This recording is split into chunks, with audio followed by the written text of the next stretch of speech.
Thank you everybody for attending, folks at home watching. This is seasonal fire safety, holiday hazards, run Rudolph, etc. Hopefully Rudolph's not running while he's on fire. All right, so I'm ready to begin. All right, so holiday lights, probably the most impacted area of the holidays when it comes to fires and fire safety, especially regarding the law enforcement and EMS response. You want to make sure you inspect your holiday lights each year. Discard rather than attempt to fix. I know they sell the additional bulbs at the stores that you can go buy and replace them. If you have one bulb that's bad, that's okay. But if you have a whole strand where it's missing 3 to 4 individuals, you need to get a new strand because that potentially could cause you a serious problem if you're not paying close attention to it. You don't want to link more than 3 light strands together at one time. And by doing so, you're creating more electricity. By creating more electricity, you're creating more current. And the more current you have, if you have any faults anywhere, the bigger the fire is going to be and the bigger chance it's going to have to cause a disruption for you and your holiday and your family. You want to connect strings of lights to an extension cord before plugging the cord into the outlet. So basically what it's saying here is before you plug the extension cord in, you want to make sure everything is connected together. When you put an extension cord into the wall, it's going to develop a current of electricity. When you connect the other lines to it at that time, you're doubling the voltage, potentially doubling the harm to yourself. So always plug them into the extension cord before you plug it into the outlet. Periodically check the wires that they're not warm to the touch. Some people leave their lights on overnight. We'll get further into that as we go. If it's warm to the touch, chances are there's a fault in the wire. If there's a fault in the wire, that's where all these problems come from. That's where everything stimulates from. You want to always unplug lights before leaving your home or going to sleep. Like I said, we was going to get to this. So what happens is everybody loves the lights. They love going to bed with the lights on. They like waking up. They like seeing the lights, and that's all great and everything. But if you want to be safe for yourself and your family, you want to make sure you unplug everything before you go to bed. 1, it's going to save your electricity bill. That's a big one. 2, the biggest problem with a fire is people don't know a fire is happening.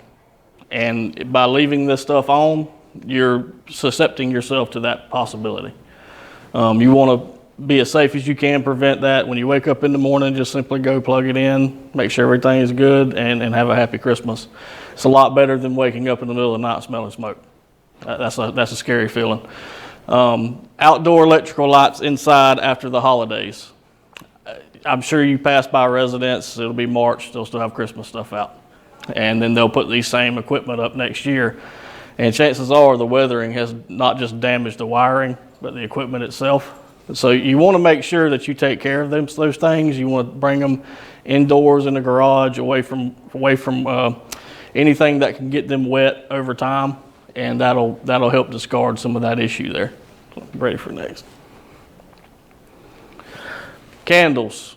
Candles are the #1 cause of fire in the United States, probably the world. I can't verify that, but I know in the U.S. candles cause the biggest problems throughout history. When burning candles, you want to keep them at least 12 inches away from anything that can burn. Paper, your Christmas tree, anything. You don't want a heat source, an open heat source next to anything that can catch fire. Candle holders that are sturdy. There are a lot of candle holders that people have. They look good, they look great, they just match your furniture. But if you walk by, or if the wind blows, the AC kicks on, they fall over. Everybody can see where that's going. The fire is going to spread from that point, and it's not a good thing. You want to avoid using candles in your bedroom. More than 1/3 of home candle fires begin in areas where people may fall asleep. So going back to what we said before, the worst feeling you can have is waking up smelling smoke, not knowing what's going on. That's a bad day. That's why you want to avoid using them in the bedroom. But the main reason for that is that bedrooms are more of a compact space. They have more of a chance to catch fire, more of a chance to spread rapidly, especially with electronic components inside the bedroom. Flameless candles, the best thing ever invented. If you can, some of these flameless candles, if you look at them from here to 5 feet, you can barely tell they're not real. They work really well, and they're a lot less of a hazard. Ready for next, Miss Katie. Christmas trees. If you have an artificial tree, be sure it's labeled as fire retardant. There are a lot of Christmas trees that you can go to Walmart or Target, etc., and you'll see them. They seem like an extraordinary amount of money in the hundreds, $200, $300 worth range. 99% of the time, those are going to be labeled as fire retardant, and it's going to prevent a serious problem if you have a fire, especially with your electrical lights. If you see trees on sale for $30 or $40, you need to be looking for that label, because that's the ones that can catch fire in your home. Sometimes if you go cheap, it's not always the best option when it comes to Christmas trees. If you choose a fresh tree, make sure the green needles don't fall off when touched. A lot of people think when they go look for new Christmas trees, they're looking for green needles because they want a fresh tree. And that is the case, but that being said, if the green needles are falling off when touched, that tree's ready to burn, and it's ready to burn bright. And that's not something you want inside your house. Make sure your tree is not blocking an exit and is at least 3 feet away from any heat source. It goes back to what we stated before. You want to, other than Christmas lights that are properly connected and tested, you don't really want to put anything else electrical or anything fire related next to the tree, regardless of what it's labeled. You want to use lights that have a label of a recognized testing laboratory. If you go and buy lights from a yard sale, and you plug them in and half of them don't work, that's not a good idea. You're probably going to have a problem in the next year or two. Make sure you know whether the lights are designed for indoor or outdoor use. This one's kind of strenuous, but there are specific uses for specific lights. Some of the lights can handle weathering, some cannot. Some can handle getting wet, some cannot. And that's the big issue there, why you want to make sure. Always turn off Christmas tree lights before leaving the home or going to bed. We're just reiterating that again. That is the number one unfortunate Christmas response for law enforcement, is people going to bed and leaving things on during the holidays. And it's very unfortunate, and it's very hurtful as a former deputy, because I've had to deal with this several times myself. And there's nothing worse than being on patrol on Christmas Eve and your family's at home and you're responding to a fire for another family has lost everything. That's a bad day, and nobody wants that. So that's why I keep harping on that. I'm ready for next, Miss Katie. All right. These things here can be the bane of human existence. They can be the best thing ever if you're freezing, or they can be the worst thing that ever happened to you. You want to keep anything that can burn or catch fire at least 3 feet away from a heating equipment. Like it's going back to all these other things, it's causing a stepping process. You want to keep all of this stuff away from each other because they can generate heat together. Portable heaters, you want to turn them off when leaving the room or going to sleep. It goes back to the Christmas lights, same issue here. Never use an oven to heat your home. This has happened. I have responded to this in my career. Worst fire I've ever seen in my entire career. It was bad. And basically, they used their oven to heat their home. They left it 3/4 of the way open. They had stuff on top of the stove. It fell in, it caught fire, it exploded. You have to be very careful when operating your oven. If you use your home fireplace, have the chimney cleaned at least once a year by a professional. This one's a big one, not just for fire safety, but safety for yourself if you're not properly trained to do so. The last thing you want to do is have soot, inhale soot, and then pass away from that. That's a bad thing. That's happened before also. You don't want to be on top of your chimney if you're not trained, or top of your roof, cleaning your chimney if you're not trained to do so. And having a professional clean it once a year can eliminate a problem of a backlog, which can in turn cause fire to spread through your home instead with oxygen flow.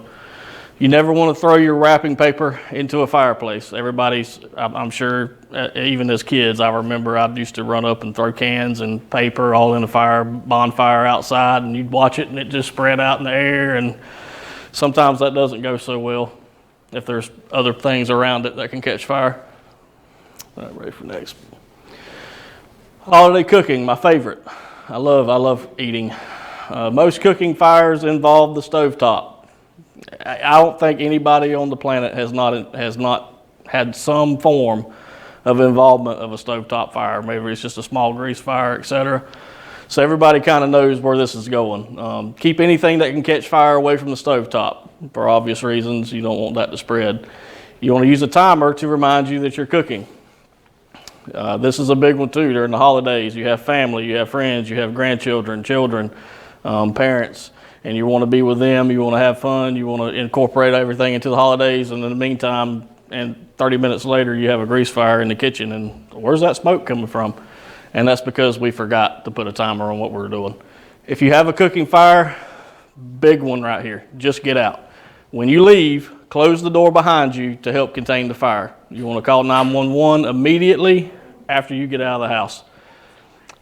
With a cooking fire, with a grease fire, etc., if it's a small fire and it's just kind of flaming up and you can put it out real quick and get the situation under control, but if you've walked into the kitchen and you have a grease fire that's spread from one end of the kitchen to the other, you need to get out immediately, because there's a lot of things in that kitchen that will cause that house to explode very fast, and you don't want to be in there, you or your family.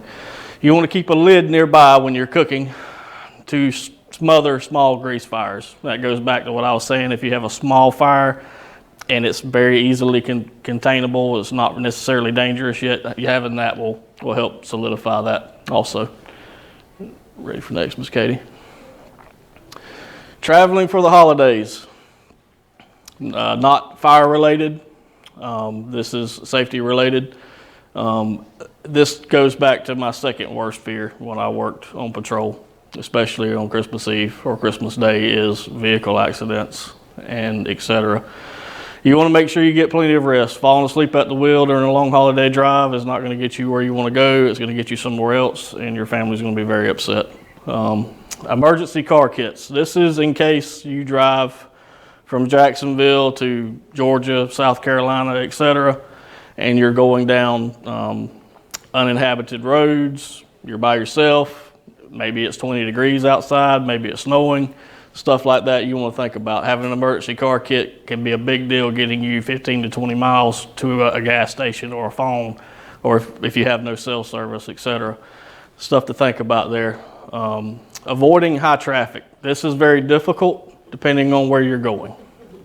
If you can find an alternate traffic route with smaller traffic, that is best advisable, because your chances of getting into an accident obviously are lower. Buckle up. If I could portray to everyone what it's like to approach a scene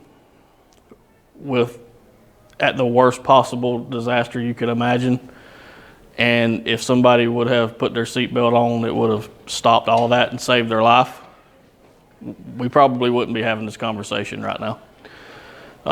This is the number one. I know you hear click it or ticket. You hear that from law enforcement all the time. You hear police writing tickets for people not buckling up. There's a reason why they take it so passionately, is because we have to see that in person. We are the first responders. We're going to be there before EMS is, 9 times out of 10. And it's really something that you wish you could go back in time and say, please just buckle up for 5 minutes. And it's just something to keep in mind. Texting and driving, this is a big problem, especially with the youth of today. Most accidents that you have now involve texting and driving.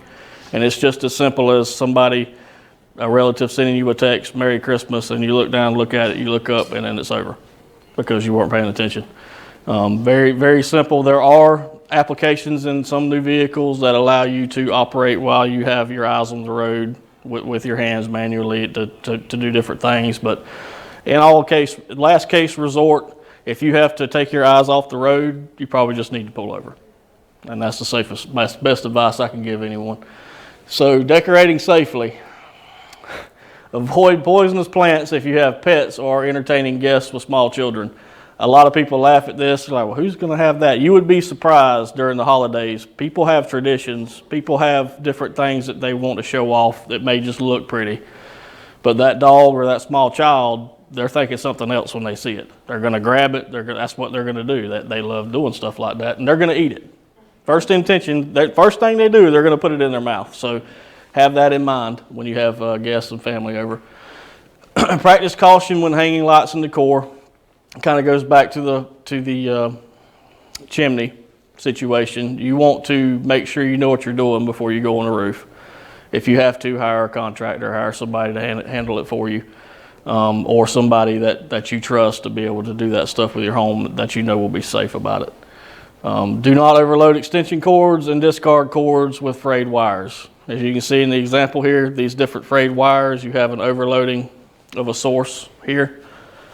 That is way too much for one outlet. That's going to eventually cause a fire, a spark, or worse. The frayed wires, this is what you look for when you're checking your lights, also with the bulbs. Any kind of frayed wire can create an alternative current, and that's going to cause a big problem for everybody. Ready for next. Food safety. I have experienced this myself. Wash hands frequently when handling food. It goes without saying. Bacteria, anything you touch, you're going to gain bacteria. You want to make sure you wash your hands. Avoid cross-contamination, keeping raw meat away from fresh produce and cooked meats. So cross-contamination in its own way can cause a bad deal. If you've already purchased the food, you have it at your home, you know what you're doing, it's not as big of a problem. Just something to be aware of. You want to use a thermometer to ensure meat is cooked to a safe temperature, especially with pork. Pork is a big one. You want to make sure it's cooked thoroughly. This is the one that gets me. Leftovers are good for approximately 3 to 4 days. And yes, they are. They are still delicious. But I've had food poisoning twice in my life, and one of them was this. So I have now changed my methods. After 2 days, I'm done with it. But I probably can't eat much more after 2 days anyway. What ends up happening is people will have their leftover foods, they'll eat a big chunk of it, and they'll go back the next day, it'll sit in the fridge, and they'll put it in the microwave, and oh, it's fine. Well, what they don't know is somebody else in the house had left it sitting out for 8 hours on top of the stove, and then they put it in the fridge the next morning, and they think it's been in there the whole time. They eat it. That's what happened to me. Now I'm in the hospital for 2 days. So it can and will happen, and it's very dangerous if it's not handled immediately. Yes, ma'am. Holiday scams. This one's a big one. So we've gone from the fire, we've gone from the driving, now we're on how to protect you and your family from people in this world that don't have the best interest at heart. So scams work because we often don't know what we don't know. And that's the big one. They thrive on trying to get you to not understand what they're talking about. That is their goal. If your brother sends 2 packages of gifts and only one arrives, you may not know anything is missing. Likewise, if a gift card you sent has been stripped of funds, the recipient may be too embarrassed to tell you.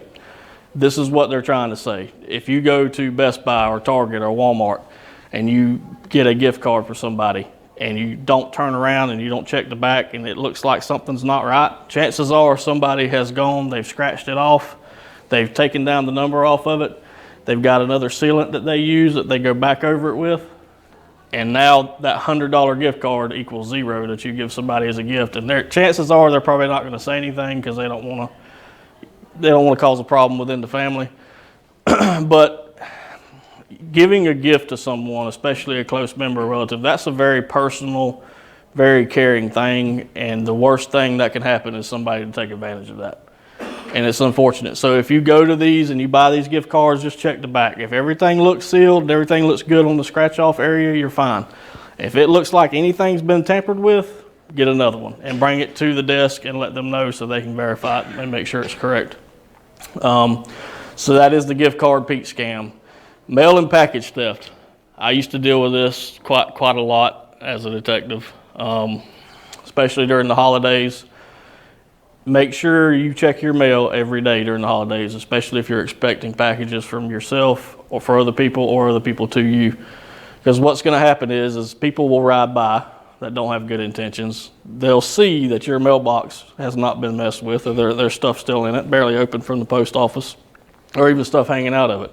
They'll just snag it out of there and go, and you have no idea who did it. And now you've lost everything. If you can catch it in that day, chances are law enforcement is going to have a good chance to backlog and backtrack to try to get a good idea of when this was dropped off of the post office and what lead to take with it there. Counterfeit goods and charitable giving scams. So basically what happens here, and this is probably the one that makes me the sickest, is people will call you on your phone. They'll send you a random text message. They'll send you some ridiculous email, and it'll say, donate $500 for this children's life organization.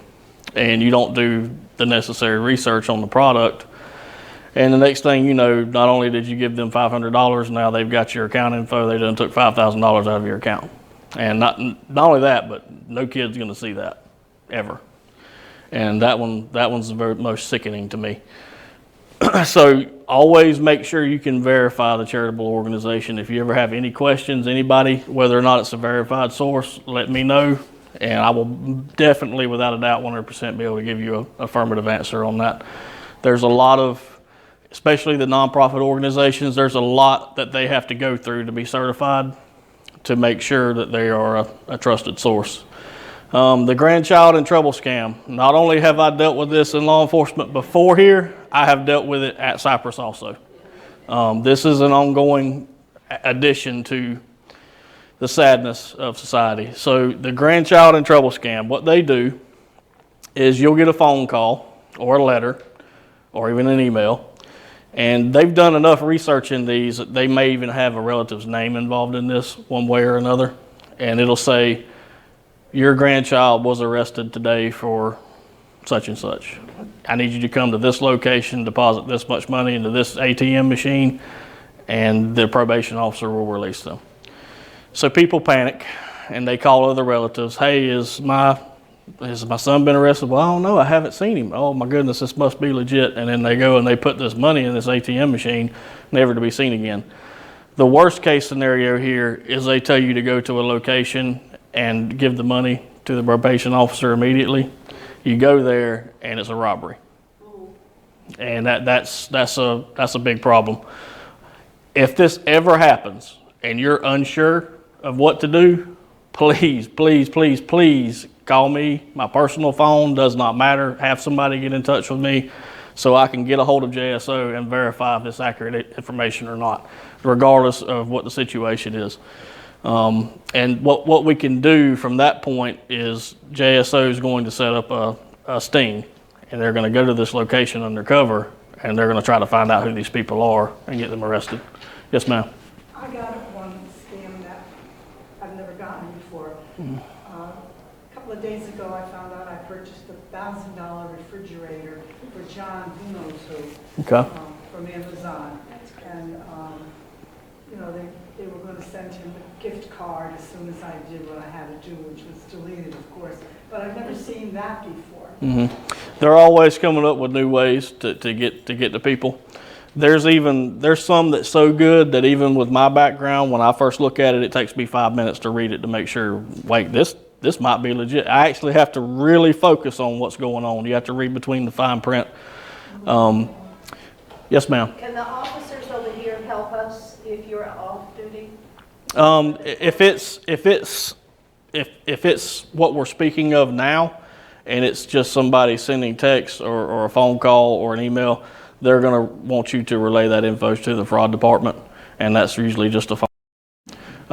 That being said, if it's something serious like the grandchild in trouble scam, or somebody's trying to get you to come to their location or something like that, then yes, absolutely, that needs to be relayed to them. If you can't get a hold of me or anybody that you trust. Also, very trusted close relatives are a good source there also that have your best interest at heart. Well, my question is, can we go to them first? Are they able to handle it so you have to be called?